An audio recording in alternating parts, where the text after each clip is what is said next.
दरबार में captain Hawkins आया था। 16 का सही आंसर क्या हो जाएगा? ऑप्शन नंबर बी हमारा सही हो जाएगा, जहांगीर के दरबार में कैप्टन हॉकिंस आया था। ठीक है, और 1608 ईस्वी में आया था, 1611 ईस्वी में चला गया। इंग्लिश खाकी उपाधि किसको दिया गया था? तो कैप्टन हॉकिंस को। किसने दिया था? जहांगीर ने, याद रखेगा। तो 16 का क्वेश्चन क्लियर हो गया। अब देखिए, अब हम लोग 17 नंबर क्वेश्चन पढ़ेंगे। 17वां क्वेश्चन कहता है दीन इलाही संबंधित है किससे? तो ऑप्शन ए में दिया हुआ है बाबर, ऑप्शन बी में दिया हुआ है हुमायूं, ऑप्शन सी में दिया हुआ है अकबर, ऑप्शन डी में दिया हुआ है औरंगजेब। तो देखिए 17 नंबर क्वेश्चन है। 17 का ए में क्या है? बाबर, बी में क्या है? हुमायूं, बी में क्या है? हुमायूं, सी में क्या है? अकबर, अकबर, और डी में क्या है? औरंगजेब, औरंगजेब, औरंगजेब। तो देखिए औरंगजेब, तो बाबर क्या था? भारत में मुगल वंश का संस्थापक, भारत में मुगल वंश, भारत में मुगल वंश का संस्थापक, भारत में मुगल वंश का संस्थापक कौन था? बाबर। कब स्थापना हुआ था? 1526 ईस्वी में। कब? 1526 ईस्वी में, याद रखिएगा। भारत में मुगल वंश की स्थापना 1526 ईस्वी में हुई थी। किसके द्वारा? बाबर द्वारा। उसके बाद हुमायूं, तो हुमायूं का जो अर्थ होता है क्या होता है? इसका अर्थ पूछेगा, हुमायूं का अर्थ। तो हुमायूं का अर्थ क्या होता है? भाग्यशाली। ये पूछा जाता है हुमायूं का अर्थ क्या होता है? भाग्यशाली, याद रखिएगा। हुमायूं का अर्थ क्या होता है? भाग्यशाली। अकबर, अकबर मुगल, अकबर दीन इलाही भी शुरू किया था। अकबर बहुत काम किया था, बढ़िया बढ़िया। अकबर क्या है? तो अकबर का याद रखेगा, अकबर मुगल वंश का वास्तविक संस्थापक थे। यहाँ पर लिखे दीन ए इलाही शुरू किया, दीन ए इलाही, दीन ए इलाही, दीन ए इलाही शुरू किया, दीन ए इलाही शुरू किया। कब किया ये भी तो पूछा जाएगा। तो 1582 में। कब? 1582 एडी, 1582 एडी में, याद रखेंगे। 1582 एडी में औरंगजेब, तो औरंगजेब को क्या कहा था? औरंगजेब ने मंदिर तोड़ने का आदेश दिया, मंदिर तोड़ने का आदेश दिया, मंदिर तोड़ने का आदेश दिया। देखिए ये सारे इंपोर्टेंट क्वेश्चन है बहुत। मंदिर तोड़ने का आदेश दिया 1665, 1665 ईस्वी में। कब? 1665 ईस्वी में। देखिए अब हम लोग इसका एनालिसिस करेंगे 1665 ईस्वी में। देखिए क्या कहता है 17 नंबर, दीन ए इलाही संबंधित है किससे? तो हम यहाँ क्या लिखे? दीन ए इलाही, दीन ए इलाही। तो दीन ए इलाही संबंधित है किससे? अकबर से। दीन ए इलाही किससे संबंधित है? अकबर से, याद रखेगा। दीन ए इलाही किससे संबंधित है? अकबर से। और ये दीन ए इलाही धर्म है, दीन ए इलाही धर्म किसके द्वारा शुरू किया गया था? अकबर द्वारा। और आपसे ये भी तो पूछेगा दीन ए इलाही धर्म कब शुरू किया गया? 1582 ईस्वी में। डेट याद रखेगा, आपसे पूछा जाएगा दीन ए इलाही को कब शुरू किया गया? 1582 ईस्वी में। कब? 1582 ईस्वी में दीन, 1582 ईस्वी में, हाँ सही है, 1582 ईस्वी में दीन ए इलाही शुरू किया गया। कहेगा दीन ए इलाही कब शुरू किया गया?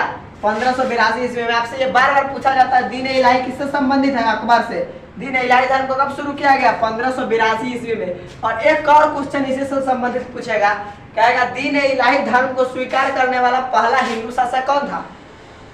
तो क्या कहिएगा? बीरबल। दीन इलाही धर्म को स्वीकार करने वाला पहला हिंदू शासक कौन था? बीरबल। दीन इलाही धर्म को स्वीकार करने वाला पहला हिंदू शासक कौन था? बीरबल। और बीरबल का मूल नाम क्या था? महेश दास। क्या?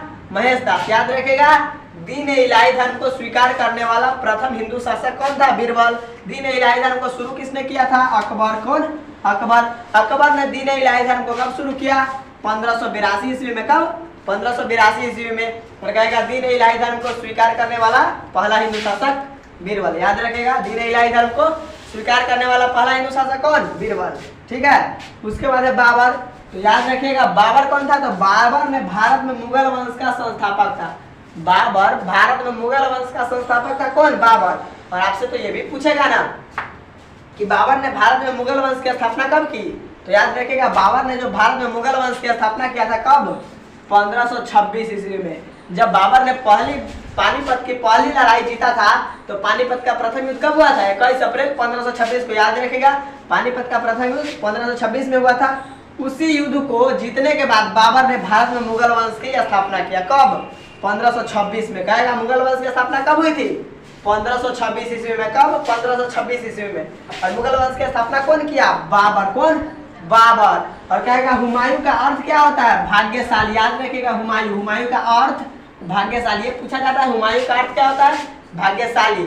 हुमायूं का पूरा नाम नसीरुद्दीन मोहम्मद हुमायूं। नसीरुद्दीन मोहम्मद हुमायूं। बाबर का पूरा नाम जहीरुद्दीन मोहम्मद बाबर। अकबर का पूरा नाम जलालुद्दीन मोहम्मद अकबर। तो बाबर भारत में मुगल वंश की स्थापना किया था 1526 ईस्वी में। उसके बाद अकबर, तो याद रखिएगा अकबर ने दीन इलाही धर्म को शुरू किया कब? 1582 ईस्वी में। 1582 ईस्वी में। और अकबर को भारत में, अकबर को क्या कहा जाता है? मुगल वंश का वास्तविक संस्थापक। बाबर को भारत में मुगल वंश का संस्थापक कहा जाता है, लेकिन मुगल वंश का वास्तविक संस्थापक पूछेगा तो याद रखिएगा अकबर को कहा जाता है। मुगल वंश का वास्तविक संस्थापक अकबर को कहा जाता है, ठीक है। और दीन इलाही धर्म को स्वीकार करने वाला पहला हिंदू शासक कौन था? बीरबल। याद रखेगा बीरबल। और औरंगजेब, तो औरंगजेब से याद रखेगा औरंगजेब को क्या कहा जाता है? आलमगीर और जिंदा पीर। आलमगीर और जिंदा पीर किस मुगल बादशाह को कहा जाता है? औरंगजेब को। याद रखेंगे। और औरंगजेब ने मंदिर तोड़ने का आदेश कब दिया था? 1665 ईस्वी में। आपसे ऑब्जेक्टिव में ऐसे पूछेगा कि किस मुगल बादशाह ने मंदिर तोड़ने का आदेश दिया था, तो कौन हो जाएगा? औरंगजेब। कहेगा किस मुगल बादशाह ने मंदिर तोड़ने का आदेश दिया था?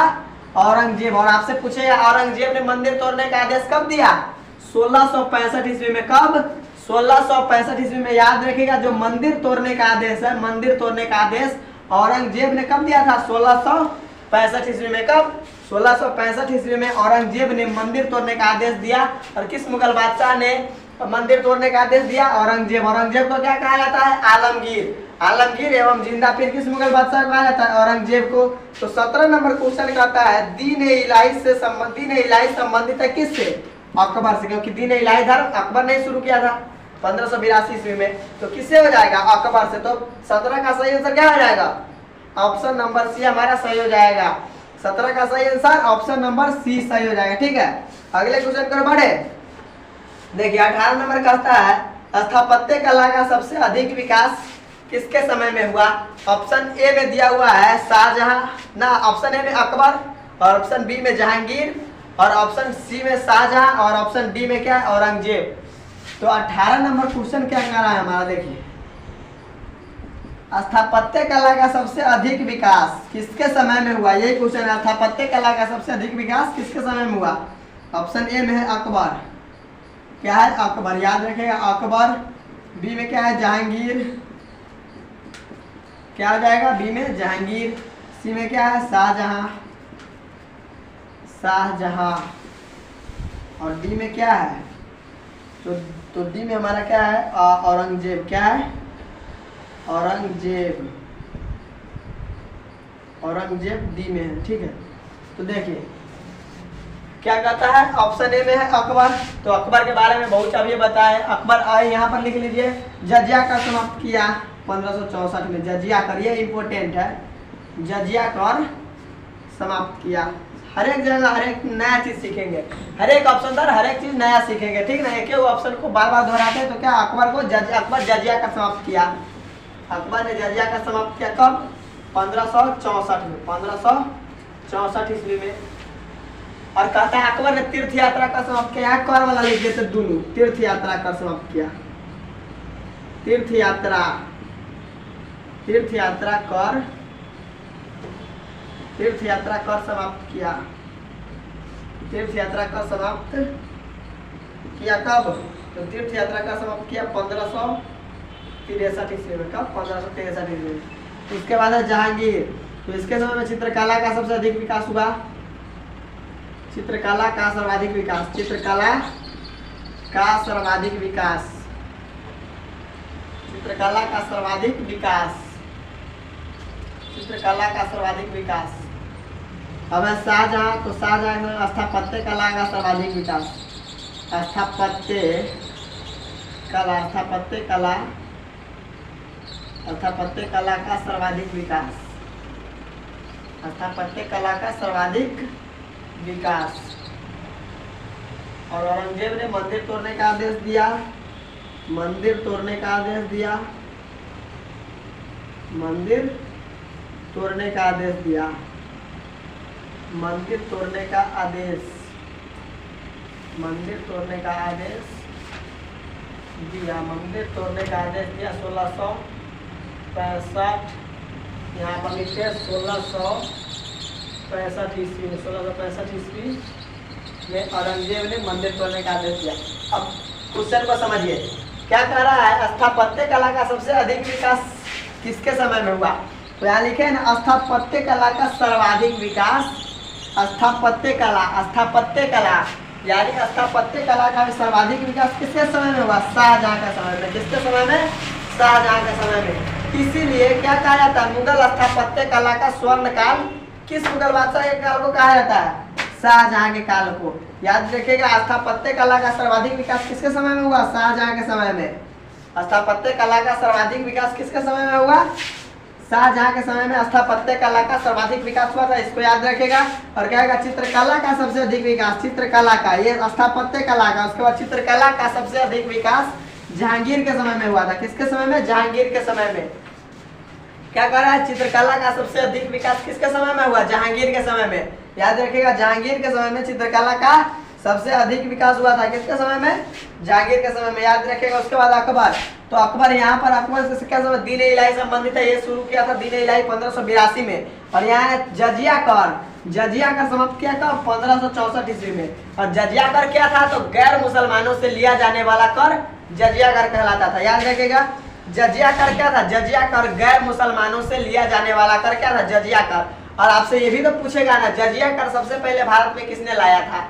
तो अब क्या कहिएगा, जजिया कर से हम यहाँ विशेषता थोड़ा बता देते हैं, सीधे बोल देते हैं, जिसको लिखना होगा लिख लीजिएगा। क्या कहता है, सबसे पहले पूछेगा जजिया कर किसने लाया था? तो याद रखेगा, जजिया कर जो लाया था वो कौन लाया था? मोहम्मद बिन कासिम। कौन? मोहम्मद बिन कासिम।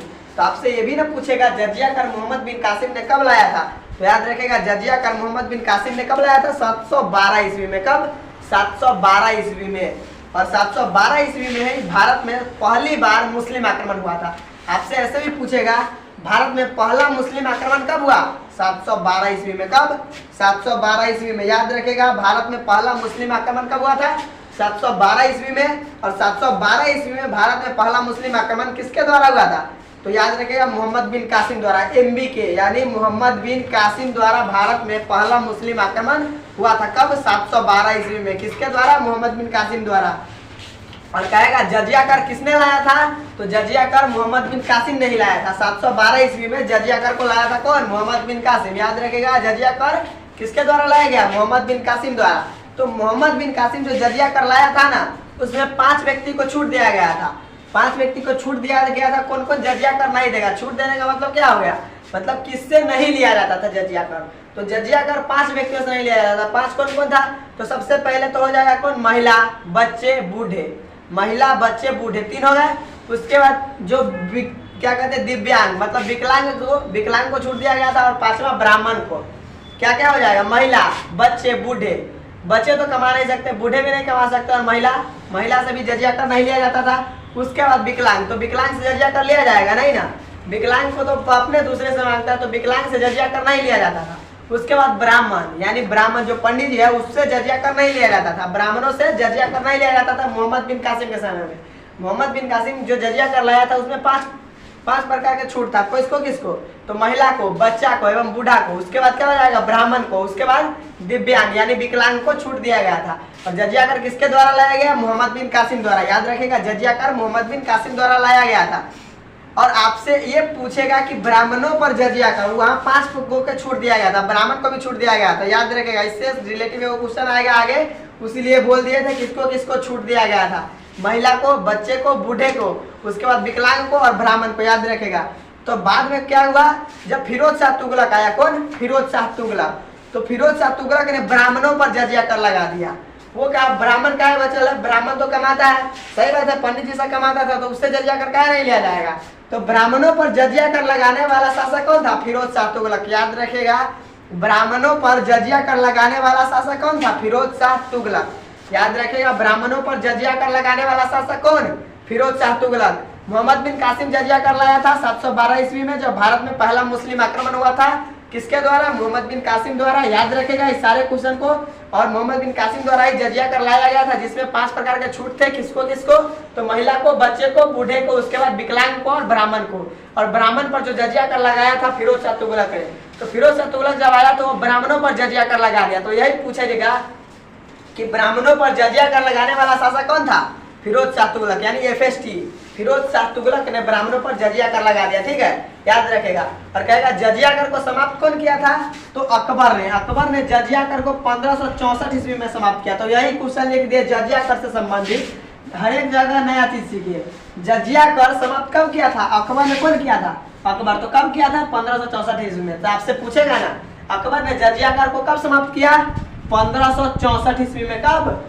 1564 ईस्वी में अकबर ने जजिया कर को समाप्त किया। और कहेगा तीर्थ यात्रा कर, अकबर ने तीर्थ यात्रा कर को भी समाप्त किया था। तीर्थ यात्रा कर अकबर ने, कहेगा अकबर ने तीर्थ यात्रा कर कब समाप्त किया? 1563 ईस्वी में। कब? 1563 ईस्वी में अकबर ने तीर्थ यात्रा कर समाप्त किया। और अकबर ने जजिया कर समाप्त किया 1564 ईस्वी में। कब? 1564 ईस्वी में अकबर ने जजिया कर समाप्त किया। और 1563 ईस्वी में तीर्थ यात्रा कर। दोनों में कंफ्यूज नहीं होना है। 1563, 1564। तो 1564 का है तो जजिया कर, 1563 का है तो तीर्थ यात्रा कर। 1564 जजिया कर, 1563 तीर्थ यात्रा कर। और दोनों को समाप्त कौन किया था? अकबर। कौन? अकबर। और जहांगीर, तो जहांगीर के समय में चित्रकला का सर्वाधिक विकास हुआ, इसीलिए मुगल चित्रकला का स्वर्णकाल किसके शासनकाल को कहा जाता है? जहांगीर के शासनकाल को। किसके? जहांगीर के। उसके बाद शाहजहां, तो शाहजहां के समय में स्थापत्य कला का सर्वाधिक विकास हुआ था। स्थापत्य कला का सर्वाधिक विकास शाहजहां के समय में हुआ था। उसके बाद औरंगजेब, तो औरंगजेब ने मंदिर तोड़ने का आदेश दिया। तो आपसे ये पूछेगा किस मुगल बादशाह ने मंदिर तोड़ने का आदेश दिया था? औरंगजेब। किस मुगल बादशाह ने मंदिर तोड़ने का आदेश दिया? औरंगजेब। औरंगजेब को जिंदा पीर आलमगीर के नाम से जाना जाता है, जिंदा पीर एवं आलमगीर। और ये भी तो पूछेगा औरंगजेब ने मंदिर तोड़ने का आदेश कब दिया? 1665 ईस्वी में। कब? 1665 ईस्वी में। डेट याद रखेगा, ये पूछा जाता है। औरंगजेब ने मंदिर तोड़ने का आदेश कब दिया था? 1665 ईस्वी में। 1665 ईस्वी में। तो इसको याद रखेगा। 18 का जो सही आंसर हो जाएगा ऑप्शन नंबर सी। स्थापत्य कला का सर्वाधिक विकास किसके समय में हुआ? क्या कहता है क्वेश्चन? 18 नंबर, स्थापत्य कला का सबसे अधिक विकास किसके समय में हुआ? शाहजहां के समय में। 18 का सही आंसर ऑप्शन नंबर सी 18 का सही हो जाएगा। ठीक है, तो 18 नंबर तक क्लियर हुआ। ठीक है, उसके बाद हम लोग 19 नंबर से हम लोग पढ़ेंगे।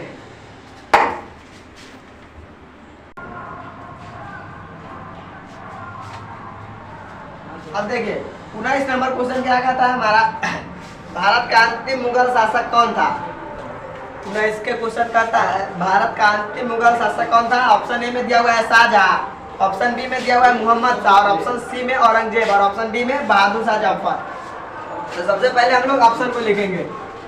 19 का क्वेश्चन कहता है भारत का अंतिम मुगल शासक कौन था? तो ऑप्शन ए में क्या है? शाहजहां। शाहजहां। शाहजहां। बी में याद रखेगा, बी में क्या दिया हुआ है? तो शाहजहां के बाद मोहम्मद शाह, मोहम्मद शाह,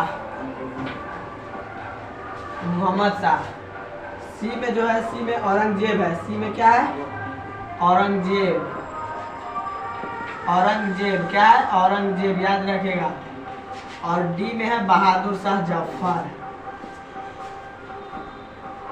बहादुर शाह जफर, बहादुर शाह जफर, याद रखेगा। तो देखिए क्या कहता है भारत का अंतिम मुगल शासक कौन था? तो सबसे पहले यहाँ पर शासन काल जान लीजिए। शाहजहां से संबंधित वहाँ पर बहुत चीज समझे। स्थापत्य कला का सबसे अधिक विकास किसके समय में हुआ? शाहजहां के समय में। तो शाहजहां को जो शासन काल है कब से कब तक है? बताओ, शाहजहां का शासन काल कब से कब तक है? 1627 से 1658, 1627 से 1658 एडी, 1627 से 1658 एडी। औरंगजेब का शासनकाल पूछेगा तो याद रखिएगा 1658 से 1707 एडी, 1658 से 1707 एडी। उसके बाद बहादुर शाह जफर का शासनकाल पूछेगा तो याद रखिएगा 1838 से 1857 एडी, 1838 से 1857 एडी। देखिए शाहजहां, तो शाहजहां के समय में स्थापत्य कला का सर्वाधिक विकास हुआ था। ठीक है, याद रखिएगा। शाहजहां का शासनकाल पूछेगा तो 1627 से 1658 ईस्वी तक शाहजहां का शासनकाल है। उसके बाद मोहम्मद शाह को, तो मोहम्मद शाह को क्या कहा जाता है? रंगीला बादशाह, याद रखिएगा। रंगीला बादशाह किसे कहा जाता है? रंगीला बादशाह, रंगीला बादशाह क्या कहता है? रंगीला बादशाह किसको कहा जाता है? मोहम्मद शाह को। याद रखेगा, रंगीला बादशाह किसको कहा जाता है? मोहम्मद शाह को। याद रखेगा, रंगीला बादशाह किसको कहा जाता है? मोहम्मद शाह को। क्या कह रहा है? रंगीला बादशाह मोहम्मद शाह को कहा जाता है। उसके बाद औरंगजेब, तो औरंगजेब का शासनकाल 1658 से 1760 ईस्वी तक, 1658 से 1760 ईस्वी तक औरंगजेब का शासनकाल है। औरंगजेब को आलमगीर एवं जिंदा पीर कहा जाता है। बहादुर शाह जफर, तो ये भारत के अंतिम मुगल बादशाह थे। सीधे लिखिए अंतिम मुगल बादशाह, अंतिम मुगल बादशाह। अंतिम मुगल बादशाह कौन थे? बहादुर शाह जफर। अंतिम मुगल बादशाह कौन? बहादुर शाह जफर। याद रखेगा। और बहादुर शाह जफर का शासनकाल 1838 से 1857 ईस्वी तक है। 1838 से 1857 ईस्वी तक इसका शासनकाल है बहादुर शाह जफर का। और भारत के अंतिम मुगल शासक कौन थे? बहादुर शाह जफर। याद रखेगा, भारत के अंतिम मुगल शासक बहादुर शाह जफर। बहादुर शाह जफर भारत के अंतिम मुगल शासक थे। याद रखेगा, कौन? बहादुर शाह जफर। मोहम्मद शाह को क्या कहा जाता है? रंगीला बादशाह। ये पूछेगा, रंगीला बादशाह किस मुगल बादशाह को कहा जाता है? मोहम्मद शाह को। याद रखेगा, रंगीला बादशाह किससे कहा जाता है? मोहम्मद शाह को। और खुर्रम शाहजहां को, औरंगजेब को, जिंदा पीर आलमगीर और बहादुर शाह जफर को। याद रखेगा, जब 1857 की क्रांति हुई थी तो 1857 की क्रांति के बाद ही मुगल बादशाह के पद को समाप्त कर दिया गया। 1857 की क्रांति के बाद मुगल बादशाह के पद को समाप्त कर दिया गया। तो 1857 की क्रांति के समय बहादुर शाह जफर को गिरफ्तार करके रंगून में भेज दिया गया। गिरफ्तार करके रंगून में भेज दिया गया। ठीक है, रंगून करने का म्यांमार में, रंगून में भेज दिया गया बहादुर शाह जफर को गिरफ्तार करके। तो ये भी तो पूछेगा, बहादुर शाह जफर को कहाँ से गिरफ्तार किया गया? तो याद रखेगा, बहादुर शाह जफर को हुमायूं के मकबरा से गिरफ्तार किया गया, दिल्ली स्थित हुमायूं के मकबरा से। तो ये क्वेश्चन बन गया, हुमायूं का मकबरा कहाँ है? दिल्ली में। हुमायूं का मकबरा दिल्ली में। उसी हुमायूं के मकबरा से बहादुर शाह जफर को गिरफ्तार करके 1857 की क्रांति के समय रंगून में भेज दिया गया था। और बहादुर शाह जफर का शासनकाल 1838 से 1857 ईस्वी तक है। और भारत के अंतिम मुगल बादशाह कौन थे? तो बहादुर शाह जफर। तो 19 का क्वेश्चन कर रहा है, भारत का अंतिम मुगल शासक कौन था? Bahadur Shah Zafar. Option number D सही हो जाएगा। 19 का सही आंसर डी। 19 का सही आंसर ऑप्शन नंबर डी सही हो जाएगा। भारत का अंतिम मुगल शासक कौन था? बहादुर शाह जफर 2 या बहादुर शाह जफर। तो 19 का सही आंसर डी हो जाएगा। उसके बाद 20 नंबर क्वेश्चन करता है, तलवंडी में किस प्रसिद्ध संत का जन्म हुआ? तलवंडी में किस प्रसिद्ध संत का जन्म हुआ? तो 20 का ऑप्शन हम लोग लिखेंगे। 20 का ऑप्शन ए में क्या कहता है? तलवंडी में किस प्रसिद्ध संत का जन्म हुआ? तो ऑप्शन ए में मीरा, मीरा। बी में क्या है? बी में कबीर, कबीर। सी में क्या है? सी में गुरु नानक, गुरु नानक। और डी में क्या है? रैदास, रैदास। देखिए, तो मीरा का जन्म कहाँ हुआ था? कुसलीग्राम। कहाँ? कुसलीग्राम में। मीरा का जन्म जो हुआ था कहाँ हुआ था? कुसलीग्राम। कुसलीग्राम राजस्थान का एक गांव है, राजस्थान, राजस्थान में कुसलीग्राम, राजस्थान। उसके बाद कबीर का जन्म कहाँ हुआ था? वाराणसी, वाराणसी। वाराणसी कहाँ? उत्तर प्रदेश, उत्तर प्रदेश। याद रखिएगा, वाराणसी उत्तर प्रदेश। गुरु नानक का जन्म तलवंडी, तलवंडी। तलवंडी कहाँ? पंजाब। पंजाब कहाँ? पाकिस्तान के पंजाब, पंजाब पाकिस्तान, पाकिस्तान। तलवंडी। रैदास का जन्म वाराणसी, वाराणसी, वाराणसी उत्तर प्रदेश। याद रखेगा, उत्तर प्रदेश। देखिए क्या कहता है हमारा क्वेश्चन, तलवंडी किसका जन्म स्थान है? तो तलवंडी किसका जन्म स्थान है? तलवंडी ये किसका जन्म स्थान है? गुरु नानक का। याद रखेगा, तलवंडी किसका जन्म स्थान है? गुरु नानक का। याद रखेगा, तलवंडी किसका जन्म स्थान है? गुरु नानक का। ठीक है, तलवंडी जो है गुरु नानक का जन्म स्थान है। और गुरु नानक सिख धर्म के संस्थापक थे एवं सिख धर्म के प्रथम गुरु थे। कौन? गुरु नानक। तलवंडी में गुरु नानक का जन्म तलवंडी में 1469 ईस्वी को हुआ था। कब? 1469 ईस्वी में। और कहेगा मीरा, तो मीरा एक महिला संत थी। कहेगा मीरा कौन थी? मीरा एक महिला संत थी। तो मीरा किसकी उपासना थी? मीरा किसकी उपासक थी? तो मीरा कृष्ण के उपासक थी। किसके? कृष्ण को अपना पति मानती थी एवं भगवान मानती थी। तो मीरा का जन्म जो हुआ था कहाँ? कुसलीग्राम में। मीरा का जन्म क्या हुआ? कुसलीग्राम। कुसलीग्राम राजस्थान का एक गांव है। कुसलीग्राम राजस्थान का एक गांव है। कुसलीग्राम क्या है? राजस्थान में। याद रखिएगा मीरा का जन्म क्या हुआ? कुसलीग्राम में। कहेगा कबीर, तो कबीर का जन्म कहाँ हुआ? वाराणसी। वाराणसी कहाँ है? उत्तर प्रदेश में। कबीर का जन्म कहाँ हुआ? वाराणसी में। कबीर का जन्म वाराणसी में। बीजक में किसके उपदेश संग्रहित है? कबीर के। बीजक में किसके उपदेश संग्रहित है? कबीर के। गुरु नानक कौन थे? सिख धर्म के संस्थापक एवं सिख धर्म के प्रथम गुरु। गुरु नानक का जन्म कहाँ हुआ? तलवंडी में। तलवंडी पंजाब, पाकिस्तान वाले पंजाब में। किस पंजाब में? पाकिस्तान के पंजाब प्रांत में तलवंडी में गुरु नानक का जन्म हुआ था। रैदास, तो रैदास का जन्म कहाँ हुआ? वाराणसी में। रैदास का जन्म वाराणसी में हुआ। वाराणसी कहाँ? उत्तर प्रदेश। याद रखिएगा रैदास का जन्म वाराणसी में हुआ था। 20 का सही आंसर क्या हो जाएगा?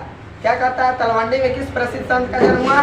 तो गुरु नानक का। याद रखिएगा गुरु नानक का। 20 का सही आंसर ऑप्शन नंबर सी हमारा सही हो जाएगा। 20 का सही आंसर क्या हो जाएगा? ऑप्शन नंबर सी।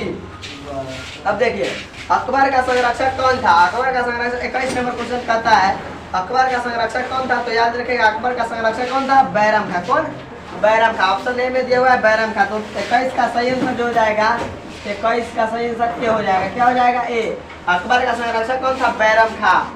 अकबर का संरक्षक, अकबर का संरक्षक याद रखिएगा अकबर का संरक्षक बैरम खां था। अकबर का संरक्षक कौन था? बैरम खां। अकबर का संरक्षक कौन था? बैरम खां। याद रखिएगा अकबर का संरक्षक कौन था? बैरम खां। तो बैरम खां कब से कब तक था? तो 1556 से 1560। हो हल्ला ना करना है। 1556 से 1560 ईस्वी तक अकबर का संरक्षक है कौन? बैरम खां। याद रखिएगा बैरम खां अकबर का संरक्षक कब से कब तक रहा?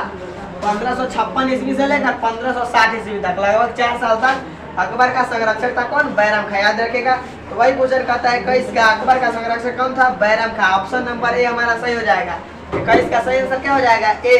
और कहता है अब्दुल रहीम, तो अब्दुल रहीम खान ने खाना ने, याद रखिएगा अब्दुल रहीम खान ने खाना ने तुजुक ए बाबरी का फारसी अनुवाद किया था बाबरनामा नाम से। क्या है? तुजुक ए बाबरी का फारसी में अनुवाद बाबरनामा नाम से 1583 में कौन किया? अब्दुल रहीम खान ने खाना ने। तो अब्दुल रहीम खान ने खाना ने तुजुक ए बाबरी का फारसी अनुवाद किया बाबरनामा नाम से। तुजुक ए बाबरी का फारसी अनुवाद किस नाम से किया गया? बाबरनामा नाम से। कब किया गया? 1583 में। किसके द्वारा? अब्दुल रहीम खान ने खाना द्वारा। अकबर का संरक्षक कौन था? बैरम खां। 21 का ऑप्शन नंबर ए हमारा सही हो जाएगा। ठीक है, अगला क्वेश्चन देखिए 22 नंबर क्वेश्चन कहता है आईन अकबरी किसने लिखा है? तो आईन अकबरी किसने लिखा है? याद रखिएगा आईन अकबरी लिखा है अबुल फजल। आईन अकबरी को किसने लिखा? अबुल फजल। याद रखिएगा आईन अकबरी, आईन अकबरी, आईन ए अकबरी, आईन ए अकबरी, आईन अकबरी। उसके बाद अकबरनामा, अकबरनामा, अकबरनामा, आईन अकबरी और अकबरनामा दोनों के लेखक कौन है? अकबरनामा और आईन अकबरी के लेखक जो हो जाएगा क्या हो जाएगा? अबुल फजल। अबुल फजल। याद रखिएगा अबुल फजल, अबुल फजल। अबुल फजल ने आईन अकबरी एवं अकबरनामा लिखा था। इधर बाबर, तो बाबरनामा, तुजुक ए बाबरी, तुजुक ए बाबरी। याद रखेगा तुजुक ए बाबरी क्या हो जाएगा? तुजुक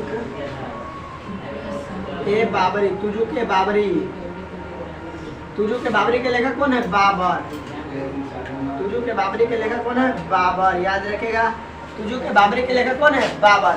अकबरनामा एवं आईन अकबरी के लेखक कौन है? अबुल फजल। याद रखिएगा अकबरनामा एवं आईन अकबरी के लेखक कौन है? अबुल फजल। आईन अकबरी 5 भागों में विभक्त है, 5 भागों में विभक्त, 5 भागों में विभक्त है। क्या? आईन अकबरी। याद रखिएगा 5 भागों में विभक्त। आईन अकबरी 5 भागों में विभक्त है। अकबरनामा 3 भागों में विभक्त है।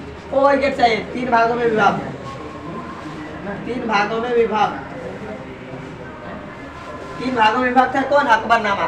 क्या आईन अकबरी कितने भागों में विभक्त है? 5 भागों में। याद रखिएगा आईन अकबरी 5 भागों में, अकबरनामा 3 भागों में, अकबरनामा 3 भागों में और आईन अकबरी 5 भागों में। अकबरनामा एवं आईन अकबरी की रचना कौन किया? अबुल फजल। याद रखिएगा अकबरनामा एवं आईन अकबरी की रचना कौन किया?